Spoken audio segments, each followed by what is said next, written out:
The first station woke before I touched the controls. One moment, the old route map was dark. The next, a single amber lamp appeared at the first platform beyond the yard, a place that had not received a scheduled train in 20 years. I sat alone in the cab with one glove off and my breakfast cooling beside the brake handle. Outside, permanent morning lay across the rail yard. Hestia had no sunrise or sunset. The sun waited on the bright horizon like a coin caught beneath the edge of a table. The lamp on my map blinked once. "Platform ready," it said. That was impossible. The station had no crew, no grid connection, and according to the dismantling order in my case, no reason to exist. My name is Nessa Kade. I had worked on railways for 41 years, which was long enough to distrust both miracles and paperwork. That morning I assumed I was looking at a faulty relay. I blamed a faulty relay, closed my notebook and prepared to leave.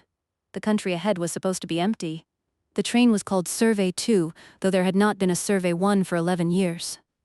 It consisted of a short electric locomotive, a tool car, a sleeping compartment, and an observation carriage with windows scratched by half a century of wind-blown mineral dust.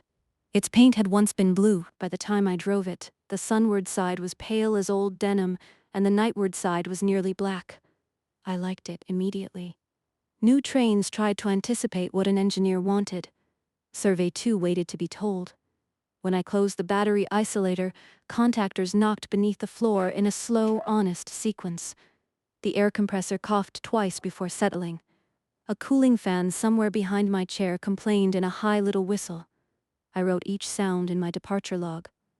I also wrote that Harker Station had displayed a ready aspect at 6:13 local line time, despite being decommissioned. Then I crossed out the word impossible. That is one of the habits railway work teaches you. Impossible is a conclusion. Unexplained is a place to begin. The line controller called while I was checking the sand reservoirs. "Nessa, Central shows your traction bus live." "It is. You have 6 days to reach Westlight. Return timing will be assigned there. Do not restore any branch circuits unless required for safety." The controller was a young man named Pell. He read instructions carefully because he had not yet learned which ones had been written by people who never went outside. "Understood," I said. "The route remains legally open for emergency movements until the dismantling certificate is signed, and the asset team wants photographs of all recoverable copper." Of course they do. He missed the joke, or wisely pretended to. The Firstlight Route ran nearly 900 kilometers through Hestia's temperate belt. On the day side, the ground baked under a fixed sun. On the night side, nitrogen frost settled in valleys deep enough to drown a building. Between them lay a band of wind, moss, farms, reservoirs, and towns built lengthwise because sideways ran out of weather very quickly. The first settlers had laid the railway through that band. Later generations built aircraft, pressure roads, and orbital freight drops. The line lost passengers, then freight, then its budget. Now Central wanted the rails lifted and the superconducting feeder cable recovered. My task was to certify what could be removed without creating a hazard. I had already signed my retirement papers. That made me useful. I knew the old equipment, and no manager had to plan around my future opinions. At 6:40 I released the parking brake. Survey 2 rolled out of the terminal with a soft pull through the couplers. The wheels found the main line, clicked over a joint, and began their steady conversation with the rail. Behind me, Meridian Terminal grew small. Ahead, the country narrowed between light and dark. Harker stood just beyond the outer yard switch. Its lamp was already amber when I approached. As Survey 2's first axle crossed the old track microphone, the route screen changed to train present. The lamp went dark after my last carriage cleared. For 3 seconds the screen showed nothing. Then the next station west. Bellwether. Lit amber. Platform ready. I reduced power and watched the message remain steady. 2 dead stations had now woken in sequence, 1 step ahead of my train. I picked up the radio handset. "Central, Survey 2. You're testing the legacy route?" Static breathed in the speaker before Pell answered. "Negative. Legacy route server is physically disconnected. Can you see Bellwether?" "I can see you asking about it. That is not the same thing." "No, ma'am." I looked west. The rails curved into low silver grass. Beyond them, the fixed sun shone through a bank of slow cloud, turning every edge the color of warm brass. There are moments when a journey decides what kind of journey it will be. I could have stopped and asked Central to send a systems technician. None would have arrived before my inspection window closed. I could have marked both signals defective and continued as if they were meaningless. Instead, I opened my paper notebook. I drew 2 small circles, Harker and Bellwether, and connected them with a line. Then I drove toward the waiting light. Hestia had no mornings, so the settlers carried one with them. Every settlement used meridian time. Lamps brightened at 6, kitchens opened at 7, and children complained about school at 8 even though the sun remained exactly where it had been the night before. A body needs change, even when the sky refuses to provide it. The Firstlight Route followed the contour where the surface temperature stayed near 12 degrees. It could not take a straight path. Hills bent the winds, dark valleys held cold, bright slopes gathered heat. The rails wandered north and south to remain inside that invisible habitable ribbon. Driving west, I had daylight through the left windows and stars through the right. The cab floor carried a seam of warmth between them.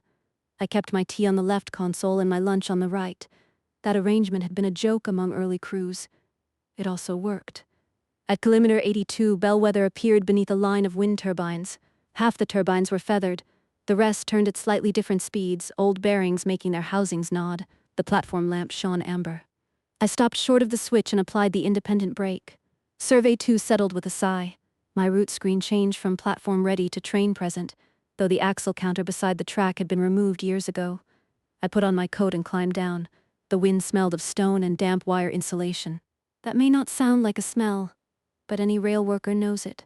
Water finds a cracked cable, current warms the minerals in the jacket, and the air acquires a faint scent like rain on a hot tool. Bellwether looked empty. Dust lay smooth across the platform. The waiting room glass had gone milky at the edges. A timetable still hung behind it, listing trains whose numbers I remembered. I opened the signal cabinet with my service key. Inside, the modern control units were gone. Copper straps ended in neat cuts where recovery teams had removed them. Yet a green diode glowed on an older weatherproof module at the bottom. I recognized it after wiping away dust. It was a maintenance repeater, designed to pass low-bandwidth fault messages along the line when storms blocked satellite links. Repeaters were supposed to wake only when a technician pressed a local test button. This one had received a message from Harker and passed another west. The log contained no words, only a voltage rise, a timestamp, and a 4-digit equipment code, 2714. I searched the cabinet schedule. There was no equipment 2714 at Bellwether. When I closed the door, I noticed something else. The hinge moved freely. Outdoor cabinet hinges on Hestia did not move freely by accident. Fine dust entered grease and made a grinding paste within a season. Someone had cleaned this one recently. I walked the platform again. There were no footprints. The wind could erase them in minutes, but a person cleaning a cabinet usually left some other evidence. A cloth fiber, a tool mark, grease on the latch. Near the old ticket window, I found a metal cup turned upside down on the sill. It was warm from the sun. Beneath it, protected from dust, the sill was clean. Someone had placed it there after the station was abandoned. I returned to the cab and called Central. Pell listened as I described the repeater. Could be residual automation, he said. Automation does not clean hinges. Could a service drone? Not unless it drinks from a cup. He was silent for a moment. Do you want security notified? I looked at the empty platform. The amber lamp made a patient pool of light, although the fixed sun rendered it unnecessary. No. There is no damage and no threat. Log possible local maintenance. The dismantling team will ask who authorized it. Then they can enjoy asking. I moved off at low power. As the last carriage cleared Bellwether, its lamp went dark. 27 kilometers ahead, Red Basin Station woke. This time, my route screen showed the same 4-digit code. 2714. I wrote it beside the 2 circles in my notebook. Underneath, without quite deciding to, I wrote, "Someone knows I am coming." Red Basin Station stood where a shallow lake had once been. The first survey maps showed open water there, fed by melt channels from the dark side. By my time, farms upstream had taken most of the flow. Red mineral flats stretched toward the night, veined with narrow pools that reflected the stars. The station had been built low against the wind. Its roof curved into the ground, and silver grass grew over it. Only the platform face and 2 round windows remained visible from the track. The ready lamp was on. I stopped, isolated the traction circuit, and entered the waiting room. Warm air touched my face, not heated air. The station's thermal store had failed long ago.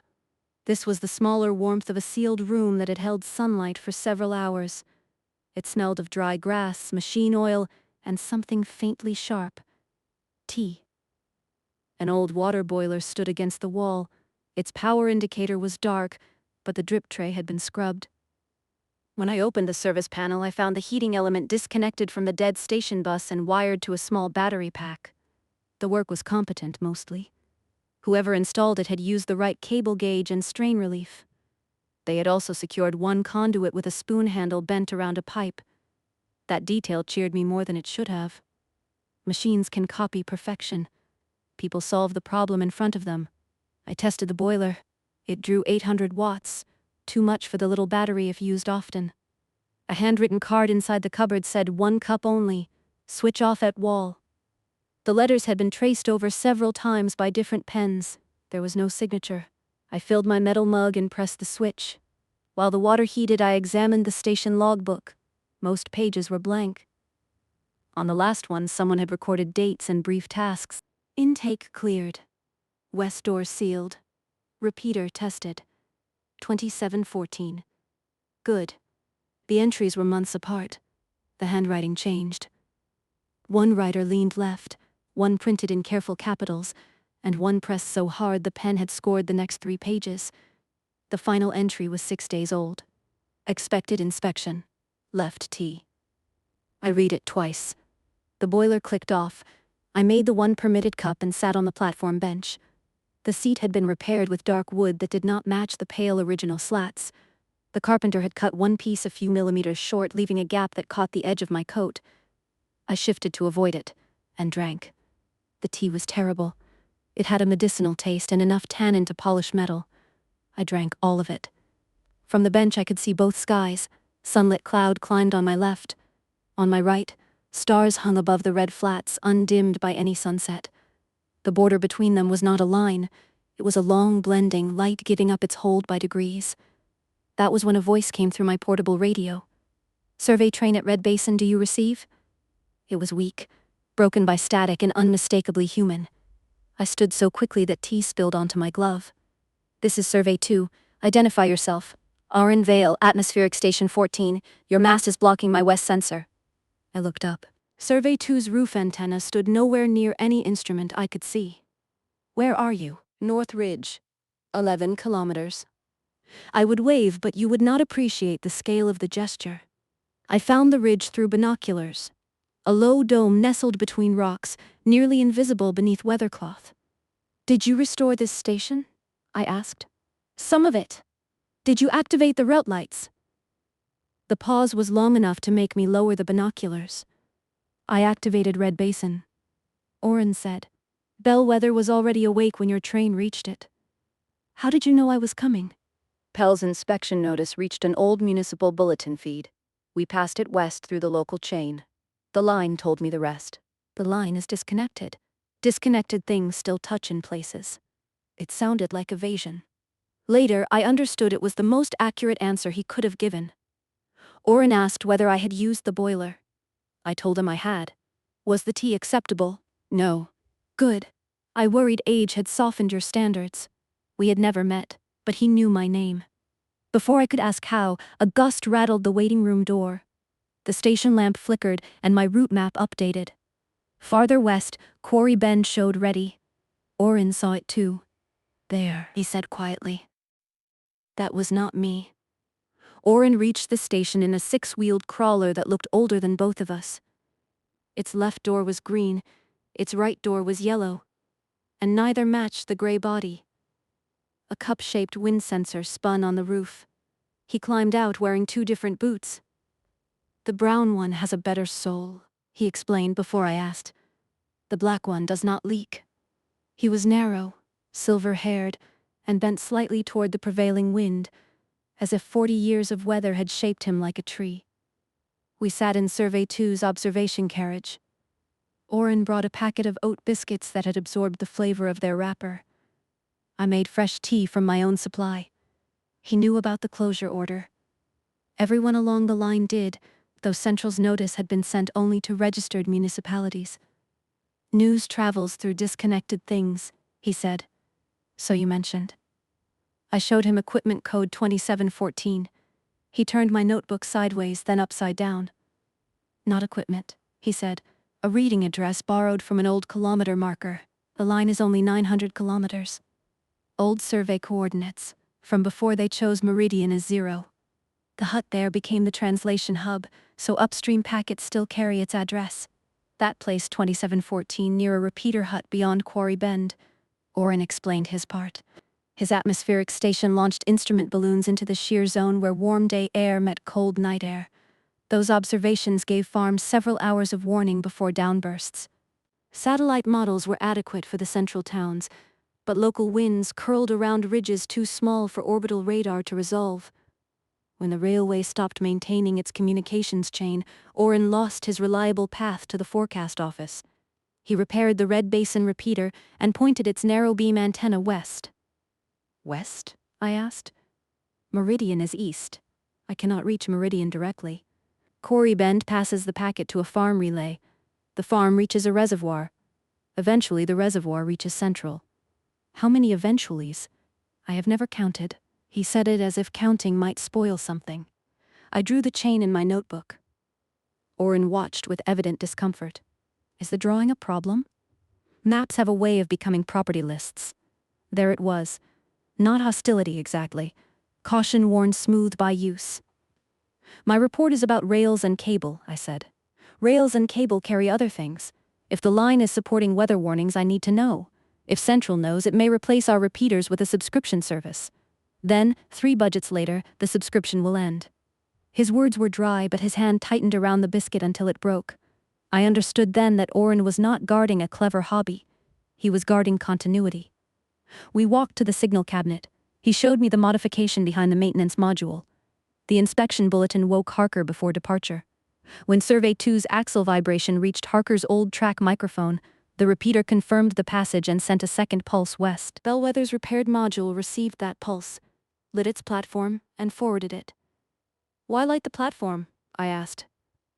The lamp circuit is the only output common to every generation of station equipment. A light means the pulse arrived. And why send it ahead of a train? Originally, snow crews. Later, supplies. Now it tells people the line is not empty. Which people? Oren looked toward the west. I know voices. Call signs. Repairs that appeared after storms. I do not know all the people. That was difficult for me to accept. Railways depend on names, territories, and responsibility charts. Every bolt belongs to someone, at least on paper. Oren's system belonged to whoever was close enough when something failed. He removed a folded sheet from his coat. It was a weather forecast written by hand, with a pressure trough approaching from the bright side. Crosswinds increase tomorrow, he said. Your aircraft inspectors would not land beyond Red Basin. I am not an aircraft inspector. That is why you are here. I asked if he depended on rail deliveries. Not officially. Oren. My balloon gas comes on the clinic train when the clinic train happens to come. Seed people farther west send filters. I send forecasts. Nobody invoices anyone because then somebody would discover we are inefficient. The word carried no self-pity. It irritated him on technical grounds. Before leaving, he handed me a small brass key. Repeater hut at old marker 2714, he said. The lock sticks. Lift the door while turning. Who gave you this? A woman named Sal. Or perhaps Sal gave it to Juno, who gave it to me. It was 12 years ago. Where is Sal? West. On Hestia, west meant toward colder ground and deeper stars. I put the key in my pocket. When Survey 2 departed, Oren stood beside his mismatched crawler and raised one hand. Red Basin's lamp went dark behind me. Quarry Bend's light remained ahead. The repeater hut at old marker 2714 was the size of a wardrobe. It stood beside the track on 4 concrete legs, each tilted differently by frost heave. I lifted the door while turning Oren's key. The lock opened. Inside, generations of engineering occupied the same small space without agreeing on anything. There were ceramic terminals from the first settlement, fiber converters installed during the freight expansion, an agricultural radio with a cracked display, and a modern battery controller still wearing its shipping film. Colored wires ran between them. Most were labeled. One was marked, "Not this one." I admired the restraint of whoever had written that. The hut received Oren's packet from Red Basin. It also received reservoir levels, track temperatures, 2 household power requests, and a message reading, "Mika, your blue case is at seed sighting." None of this should have shared a network. The protocols were incompatible. The voltages were not even the same. The answer lay in a row of crude interface boards. Each listened for one specific signal and translated it into a pulse simple enough for the next machine. No device understood the whole system. A pressure warning became 3-timed clicks. A low battery became a lamp flash. The maintenance channel could also carry one short legacy text fault, but improvised acknowledgments such as a green lamp had no translation Survey 2 could display. The arrival of my train became a rising voltage on a wire once used for snow alarms. Someone had built a language out of leftovers. I traced the output west. It followed the abandoned signal cable toward Quarry Bend. Alongside it, another connection ran to a thermal sensor on the rail. That worried me. The sensor showed the nightward rail at -6 degrees and the sunward rail at +19. A large difference could twist the track out of alignment. The original line used expansion joints and shaded trenches to control it. If local keepers had connected the sensor, they might be compensating for a defect absent from Central's records. I walked 200 meters with a track gauge. The rails were within tolerance, though only just. Fresh tool marks showed that someone had adjusted 3 fasteners. Their wrench had slipped on the middle one, rounding a corner of the nut. Human again. I replaced the nut, recorded the measurement, and left a note inside the hut. Fastener 2714B renewed. Thank you for finding it. Then after some thought, I added my name. The line curved through a cut where black rock held the night's cold. Frost feathered the shaded ballast. A kilometer later, sunlight touched the opposite rail and the frost vanished in a bright thread. At Quarry Bend, I found no building. A landslip had buried the old platform years earlier. Yet its lamp stood above the rubble on a pipe extension, wired to a solar sheet stretched between rocks. As I approached, it illuminated. A second lamp, farther around the curve, answered. Then a third. For the first time, I could watch the signal travel. Each light appeared at the edge of sight just before the previous one disappeared behind me. The lamps were passing my presence westward. I reduced speed and opened the side window. Wind entered the cab, cold on one cheek and warm on the other. Beneath the wheel noise, I heard a faint tone from the radio. 3 clicks. A pause. 2 clicks. I checked Oren's handwritten sheet. 3 and 2 meant train proceeding, no assistance required. The system was asking after me. I keyed the handset and sent 2 clicks, then 1, the code for received and understood. Nothing happened for several seconds. Then lights appeared around the bend, one after another, not amber this time, but green. The old route screen in Survey 2 had no translation for that. It displayed a row of question marks. I did not need one. Someone ahead had heard me answer. Seed sighting was not on my current map.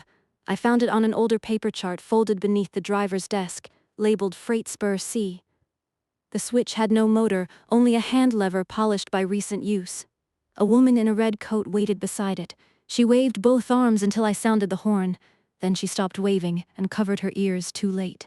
Her name was Tavi Arden. Her sister Neve stood farther back with a clipboard, pretending not to have been worried that I would pass them. They guided Survey 2 into the siding. Before we went inside, Tavi returned an orange clinic adapter to the upper cabinet in my tool car. Neve made her label it and told her with feeling not to borrow it again. 9 retired passenger carriages stood beneath fabric shades, coupled in a long, motionless train. Their windows were insulated, flexible ducts connected their roofs to a low geothermal plant. Inside, shelves held thousands of sealed packets. The sisters preserved crop strains adapted to Hestia's many narrow climates. Sunward beans tolerated hard ultraviolet light, nightward barley germinated in cold soil. Reservoir rice could survive the metallic salts that accumulated in recycled water. Central has a seed vault, I said. Neve nodded. It stores approved varieties. Tavi opened a drawer labeled failures. These are the useful ones, she said. Most had failed in one district and succeeded in another. Farmers sent samples by rail because the old carriages maintained temperature better than air freight containers, and because nobody charged storage by the minute. The library had begun as a university project. Funding ended. The sisters remained. They sold enough seed to power the chillers and repaired track sensors in exchange for deliveries. Neve showed me their network board. It was tidier than Oren's repeater hut, but only because she had forced Tavi to stop using bread ties as cable markers. They were different colors, Tavi said. They attracted mice, Neve replied. One mouse. One was sufficient. Their disagreement had the comfortable edges of something repeated many times. The sisters received train warnings from Quarry Bend. They passed them to Low Reservoir through an irrigation telemetry link.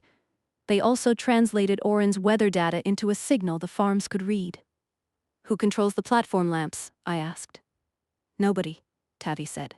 Everybody, Neve said at the same time. They looked at each other. That is not helpful, I told them. Neve drew a diagram. Every local segment woke the next. Some used rail cable, some radio, and one sent a pressure pulse through a disused water pipe because the ridge blocked radio. Each keeper knew the adjacent link. Nobody possessed a full route plan. Why not document it? I asked. Tavi glanced at the closure case under my arm. Documents travel east faster than explanations. There was that caution again. I inspected their tract. The sisters had maintained the siding well, except for a switchblade that did not close flush. Tavi admitted she had filed it after watching an instructional recording.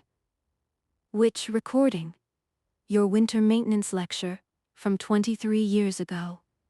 I remembered that lecture. My hair had been black, my slides had been terrible, and I had demonstrated the procedure on the opposite type of switch.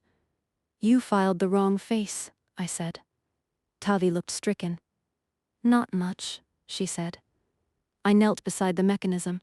The damage was recoverable. Together we adjusted the stock rail, replaced 2 shims, and checked the flange path with Survey 2's gauge. Tavi held the lamp. Neve recorded every measurement. Neither tried to conceal the mistake. That mattered. By the time we finished, the fixed sun had not moved at all, but my body insisted it was evening. The sisters brought stew to the observation carriage. It contained a pale root vegetable with an unfortunate texture and an excellent pepper sauce. We ate while the train's batteries charged from the geothermal plant. Tavi told me the line sometimes carried medicine, sometimes machine parts, and once a wedding party when crosswinds grounded every aircraft. Neve corrected the number of guests from 32 to 29. Tavi maintained that 3 uninvited cousins still counted. Before bed, I walked to the end of the siding. The next mainline station, Glass Mile, glowed in the distance. Behind me, the retired carriages hummed softly around their sleeping seeds. Ahead, an unknown keeper had received word of my presence and turned on a light. I was beginning to understand that the railway had not survived because anyone had saved it whole. It had survived in pieces small enough for ordinary hands. I left seed siding at line time 5:50, just before the lamps in the sisters' carriages brightened for their imitation morning. Tavi gave me a bag of oat rolls. Neve gave me a written list of rail defects, arranged by kilometer and probable urgency. The list was more useful than the last 3 official surveys combined. At Glass Mile, the waiting lamp went dark behind my last carriage. Beyond it, for the next 200 kilometers, there were no inhabited stops. The track entered long quiet, a broad plain where steady winds had combed the silver grass into parallel waves. First light lay across their tips. Darkness filled the hollows. From the cab, the land looked like a gray sea holding one endless dawn. Survey 2 ran at 40 kilometers per hour. Faster travel was possible, but the old rail joints had developed a shallow dip at each end. At speed, those dips made a repeating blow that loosened suspension bolts. 40 allowed the wheels to rise and settle without argument. I listened. Railways speak mostly in repetition. A perfect rhythm tells you little. A missing sound tells you where to look. I stopped and walked back. A bond wire had broken between 2 rail lengths. It no longer carried signal current, but it still helped equalize stray voltage from the traction return. I cleaned the ends, crimped a new braid, and sealed it against weather. The work took 20 minutes. Wind tugged at my coat. Grass brushed the ballast with a sound like distant rain. When I returned to the cab, I heated soup on the left console. It was the last jar I had packed myself. The label said lentil. I had accidentally brought mushroom. I ate it anyway. The lamps continued to wake ahead of me. Some were mounted on proper posts. One shone from inside an old freight lantern tied to a fence. Another had lost its amber lens and wore a piece of orange greenhouse plastic secured with wire. Each passed the pulse west. I began adding them to my notebook. Not assets, as Central would call them. Connections. Red Basin to marker 2714. Marker 2714 to Quarry Bend to seed siding to low reservoir. There were gaps, but the shape emerged. Weather traveled east. Supply requests traveled west. Reservoir levels, crop warnings, battery states, and train movements moved both ways. The route did not resemble a modern network. It resembled water finding cracks in stone. Near line time noon, fine frost began forming on the right-hand windows. The carriage heaters worked, but permanent night pressed cold against that side of the train. Sunlight warmed the left windows enough that I opened a vent. I moved my chair into the seam between them. There, the air was exactly right. I set the automatic vigilance control, which required me to touch a brass pad every 60 seconds. Newer controls watched a driver's eyes. Survey 2 simply trusted that an awake person could remember one small promise each minute. The pad was worn smooth by thousands of hands. I thought about the crews who had driven freight through Long Quiet when the colony was young. They had navigated thermal buckles, dust storms, and power failures with instruments less capable than the watch on my wrist. Yet they had left behind bridge shelters, emergency wells, and manual signals that still functioned because each could be understood by looking at it. At line time 14, Oren's weather packet reached me through the lamps. 3 slow flashes, 1 quick. Crosswinds rising within 18 hours. The next lamp answered with 2 slow flashes. Received. Then another answered beyond it. I was watching information travel at the speed of attention. Toward the end of Long Quiet, I stopped beside an emergency shelter. Its door had jammed against wind-packed dust. I dug it free, swept the threshold, and checked the water tank. Someone had visited recently. A knitted cap hung on a peg too small for an adult and repaired at the crown with green thread. I left it where it was. In the shelter log, I wrote the time, tank level, and door repair. Beneath that, I added, Survey 2 proceeding west. Thank you for the lights. I rested there for an hour. The shelter walls ticked as sunlight warmed their outer skin. Survey 2's cooling fan slowed. Wind moved over the roof in long, even breaths. When I woke, a new message waited on my route screen. Bridge temperature low. Proceed with care. It was the first sentence the line had spoken to me. I folded the small knitted cap more neatly on its peg, closed the shelter, and drove toward the bridge. The Lumen Bridge crossed a ravine that carried cold air out of the night. It was not a large bridge, but it occupied the worst possible piece of weather. The western abutment sat in frost. The eastern approach received direct sun. Between them, steel expanded and contracted through a greater range than its designers had expected. At the first warning board, I stopped and read the rail sensors through a test lead. The deck was 9 degrees below its safe operating range. At that temperature, ice could lift the expansion bearings and prevent them from sliding beneath a train. I walked forward with a lamp. Frost made the sleepers shine. Under the deck, heating cables had been tied to the bearing housings, not elegantly, but securely. They led up the ravine toward a cluster of houses absent from my map. A radio crackled in my pocket. Survey 2, please hold 10 minutes. The speaker introduced herself as Jessa Pike. She ran the settlement's power plant. You have a settlement? I asked. On good days. Warm water began moving through pipes below the bridge. Frost softened, then retreated in dark circles. The bearing temperatures rose 1 careful degree at a time. Jessa arrived on foot with a wool scarf wrapped over her work helmet. She apologized for the delay. A greenhouse had needed the plant's spare heat, and she had waited until its night cycle before warming the bridge. Her village was marked evacuated because its mine had closed. 17 households remained. 2 cared for older relatives who could not tolerate aircraft. Several others operated the greenhouse and repaired wind rotors. They had refused relocation because Central's plan scattered them among 4 towns. We were told the railway had no users, I said. We were told we were not users. The distinction sat between us in the cold air. Jessa showed me the bridge log. Her people had warmed it for clinic trains, seed deliveries, and anyone whose axle pulse reached them. They took no payment. In return, seed siding sent crop stock, Oren sent wind warnings, and a clinic farther west supplied the greenhouse with sterile filters. 1 page recorded a failed heating relay. The repair note read, HIFY twice. Temporary. How temporary, I asked. 4 years. We replaced it with a spare from Survey 2. Once the bearings reached temperature, I drove across at 10 kilometers per hour. Jessa walked beside the first axle, watching the sliding plates.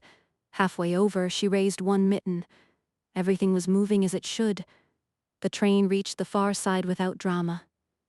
That was the thing about good maintenance. Its finest moments looked like nothing happening. I logged the bridge as serviceable only with local thermal support. Then I added the settlement to my notebook, not as an unauthorized load but by its name, Warm Bridge, population 43. Behind me, Jessa's people reclaimed their heat for the greenhouse. Ahead, the station at Frost Hollow lit green. At Frost Hollow, I finally found the woman named Sal. Sal Ibarra was 78, broad-shouldered and occupied in repairing a platform clock that had never shown the correct time. She said this made it dependable because everyone knew to subtract 9 minutes. She had once managed freight for the Western District. When traffic declined, Central replaced local dispatchers with a planning system called Efficient Reach. The name made Sal snort.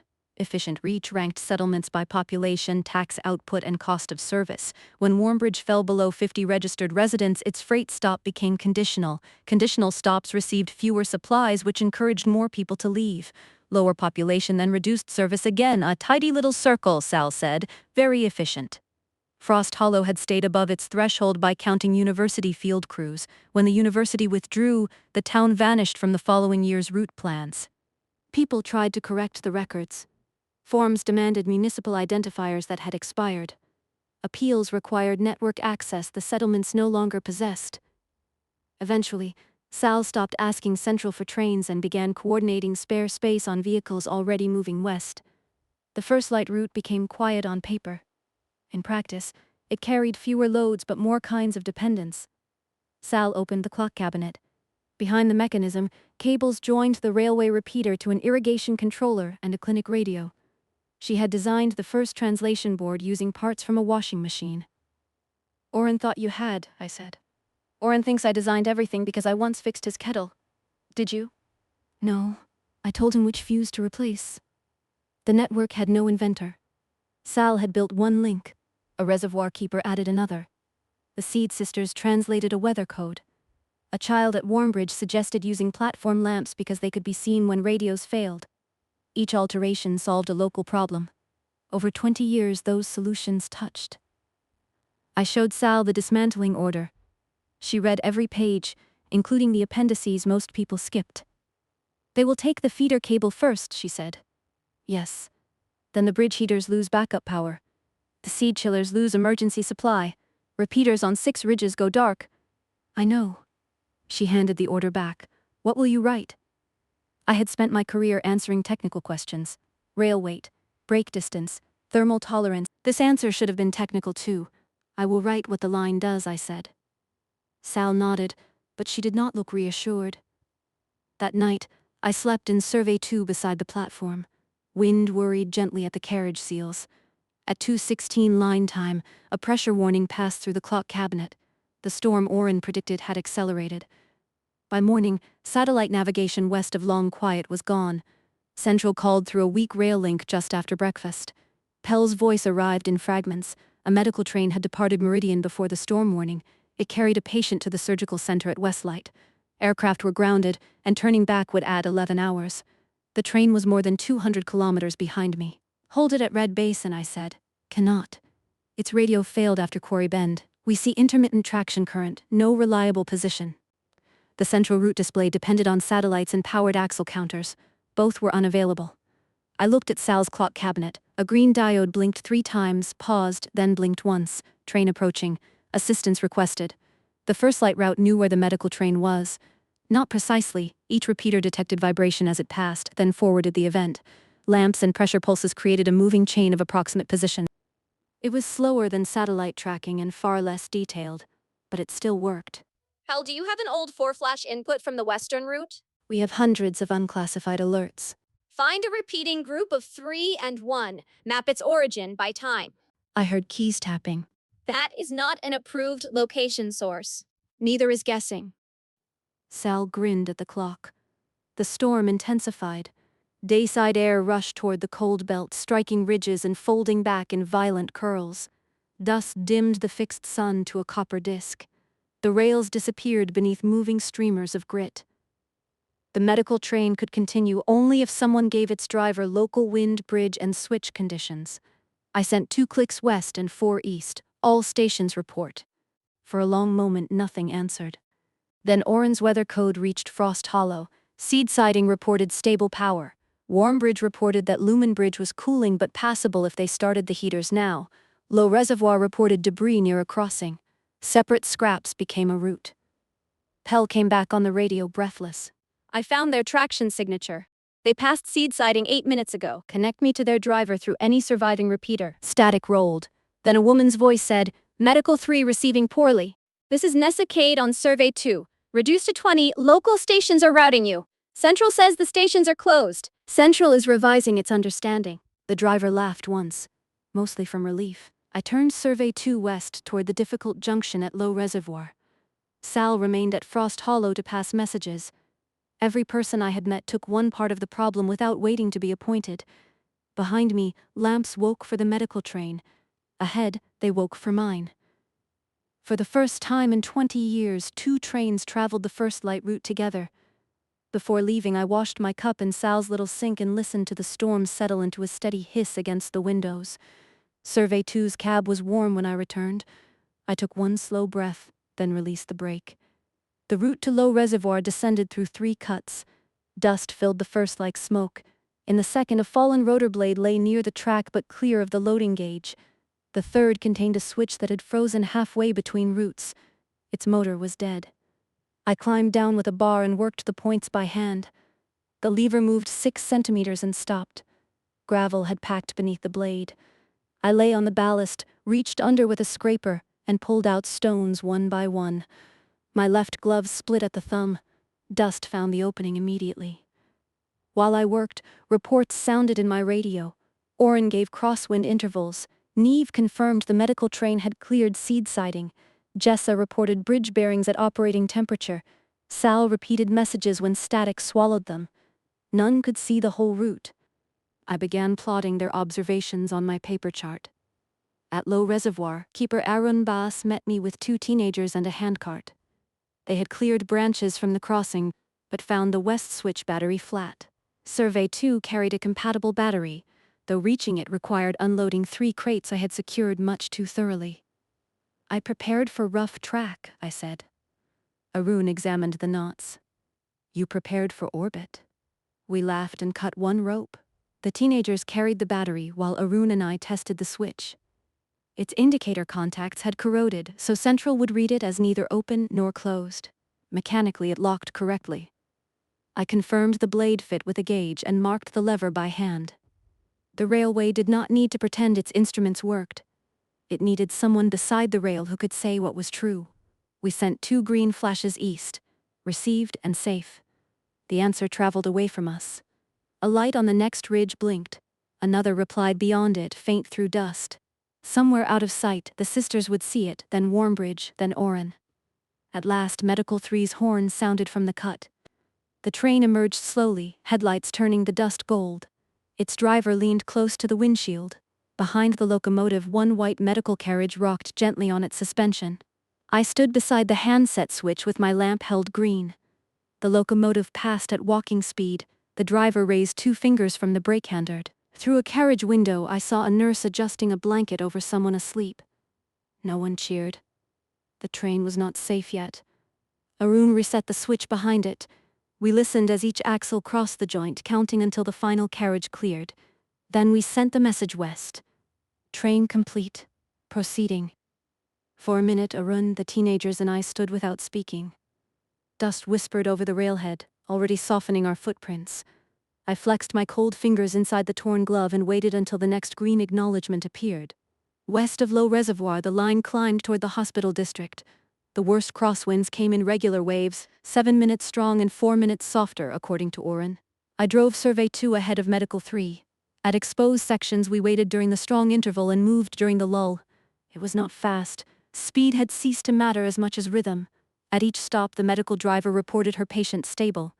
That word became enough. Stable at Reservoir Mile. Stable at North Cut. Stable at the windscreen. The line's old snow fences reduced dust near the track. Several had collapsed. Residents came out with lamps to mark the gaps. One farmer parked a crawler sideways as a temporary windbreak. Its engine could not have moved a train or powered a hospital. It could alter the wind by just enough. Near Westlight, a feeder breaker tripped under wind-driven grit. Medical 3 lost overhead power and coasted to a stod. Survey 2 carried battery traction for inspections. It was not enough to tow the medical train up the grade, but it could supply the pumps and climate system while technicians cleaned the breaker. I coupled our service cable to the rear carriage. My connector was an older pattern. The hospital car used a new one. For a minute, all our cooperation came down to 2 plugs that did not fit. Then Tavi's voice reached us from seed siding. Tool car upper cabinet orange case, adapter from clinic run last winter. I found the orange case beneath a stack of inspection flags. The adapter inside bore a label in Neve's handwriting. Return this time. Power flowed into the carriage. The breaker crew arrived 20 minutes later. They cleaned the contacts, restored the feeder, and Medical 3 climbed the final grade. Westlight Hospital's platform lamps shone through the dust. The train stopped with its medical door aligned to the lift. Staff rolled out a narrow bed, blankets tucked around a face I never clearly saw. The patient reached surgery 46 minutes later than schedule and hours sooner than any alternative. I sat in Survey 2 while the storm softened outside. My torn glove lay on the console. Dust covered my coat and had somehow entered my boots. I made fresh tea and let it cool between both hands. Around me, the fans slowed from their working pitch to an ordinary hum. Only then did Pell call. Central requests a full incident report. I expected they might. Asset management says unauthorized systems interfered with dispatch. I looked at the green lamps extending east, one after another into the distance. Write this down, Pell. Authorized systems were unavailable. The line continued operating. He was quiet. Then he said, I wrote it exactly. I spent 2 days at Westlight writing. The easy report would have called the rescue an exception. It would have listed heroic improvisations, recommended awards, and left the closure order unchanged. Institutions are comfortable with heroes because heroes do not require budget lines. I wrote about systems instead. I documented every repeater, lamp, pressure link, bridge heater, seed carriage, shelter, hand switch, and person whose observation moved the trains. I distinguished repairs that met standard from those needing work. I calculated replacement costs for weather sensing, emergency power, crop storage, and medical transport if the feeder cable disappeared. Then I calculated the cost of keeping the railway, not restoring it to passenger service, not polishing every station, keeping one-track sound, formalizing the local network, supplying standard relays, and paying the people already performing inspections. The number was smaller. Sal reviewed my history. Neve checked quantities. Tavi found 3 arithmetic errors and celebrated each one too loudly. Oren refused to be named as network coordinator because, as he correctly observed, he did not coordinate it. I listed him as atmospheric observer, local link. Warmbridge asked that its registered population remain 43, even though I had observed 44 people after a baby was born during the storm. I entered observed population 44 and attached the unsigned registration form. The final section required my recommendation. My pen hovered over the paper. For 41 years I had treated a railway as rails, vehicles, current, and rules. All were necessary, yet none explained why a lamp at an empty platform had known I was coming. I kept returning to the first lamp. It had woken because a bulletin reached one person, a vibration reached a microphone, and each working link passed the news onward. The bridge heat, clean hinge, and orange adapter belonged in the report for the same reason. Each had changed what the railway could do. I recommended that the Firstlight Route be redesignated as a resilience corridor. I recommended local maintainers be trained, supplied, and paid. I recommended the feeder remain in place. I did not write a lesson at the end. I attached measurements. Central delayed the dismantling order pending review. A week later, it canceled the copper recovery contract. 3 months after that, Pell sent me a new route chart. Warmbridge, Seed Siding, and Frost Hollow appeared by name. The map was still incomplete. For once, that felt honest, too. I retired at the end of the season. Central held a ceremony in a room with no windows. They gave me a glass model of Survey 2 whose wheels could not turn. I thanked everyone, took it home, and put it beside a plant that needed more light than my apartment offered. 6 months later, I returned to the Firstlight Route as a passenger. Survey 2 had new blue paint on its sunward side and the same old whistle in the cooling fan. Tavi drove. She touched the vigilance pad too early each minute and complained that it was judging her. Niv rode in the observation carriage with 3 cases of seed records. Oren joined at Red Basin carrying fresh tea that tasted only slightly less medicinal. At Warmbridge, Jessa loaded a repaired relay and a basket of greenhouse peppers. The line had not become grand. Most platforms remained weathered. Trains ran twice a month. Manual switches were still manual. The new network cabinets contained standard interfaces, but each had a small spare terminal labeled LOL, because Sal insisted there would always be one more useful connection. We traveled west between the two skies. At Bellwether, the amber platform lamp came on before we arrived. Tavi looked toward me. "Automatic?" she asked. "Partly." Oren had sent our departure pulse. Bellwether passed it to Red Basin. Red Basin passed it onward. At every station, a person or a simple circuit confirmed the route ahead. The lights were no longer a secret. They still felt like a welcome. At the shelter in Long Quiet, we stopped for tea. The small knitted cap was gone from its peg. In the log beneath my old entry, someone had written, "Picked up cap. Belongs to Leo. He is taller now." I read the sentence twice and smiled. Later, I stood in the rear vestibule as Survey 2 climbed toward Westlight. The rails behind us narrowed into silver grass. One by one, the station lamps went dark after our passage, saving their batteries for the next train. Ahead, one by one, others woke. The sun remained fixed on the horizon while the green lights traveled west. Oren was asleep, Neve was counting seed cases, and Tavi was arguing with the vigilance control. I stayed by the rear window until the next station brightened.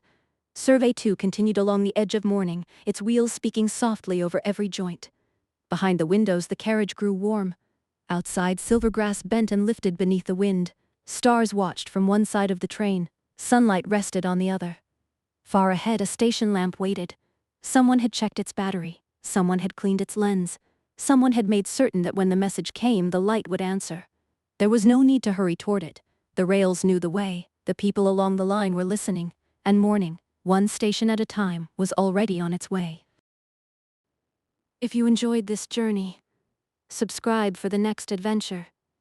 For now, you may rest while the quiet train carries on westward.